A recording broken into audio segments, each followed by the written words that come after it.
বিকেলের দিকে ব্যালকনিতে গিয়ে দেখি ভালোই মেঘ করেছে। আর এই পেয়ারা গাছের ডালটা আমার ব্যালকনিতে ঢোকায় ভাবছিলাম একটা পেয়ারা পারি, কিন্তু সবকটা ছোট থাকায় গাছের পেয়ারা গাছেই রেখে চলে এলাম আমার ছোট্ট গাছগুলোতে জল দিয়ে জামা কাপড়গুলো তুলে নিলাম, কারণ মনে হচ্ছিল বৃষ্টি আসবে, ভিজেও যেতে পারে। সেগুলোকে গুছিয়ে রেখে দিচ্ছি, না হলে অগোছালো হয়ে থাকবে। আমার কিন্তু এই বৈশাখ মাসের কালবৈশাখী ব্যাপারটা খুব ভালোই লাগে। দিনের বেলা গরমটা একদম ভালো লাগে না, কিন্তু বিকেলবেলা হাওয়া দিয়ে সুন্দরভাবে বৃষ্টি হয়। এদিকে আমার বিছানাটাও অগোছালো ছিল, সেইটাকেও সুন্দর করে গুছিয়ে নিয়ে চলে গেলাম আমি ফ্রেশ হতে, কারণ আমাকেও একটু বেরোতে হবে। ফ্রেশ হয়ে বেরিয়ে দেখি বাইরে হাওয়াটা ভালোই দিচ্ছে, মনে হচ্ছিল এক্ষুনি বৃষ্টিটা নেমে যাবে। তাই আমিও চটপট করে রেডি হতে চলে এলাম, না হলে আমারও যে লেট হয়ে যাবে।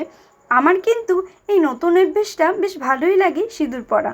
তারপরে আমিও রেডি হয়ে চলে এলাম পুজো করতে।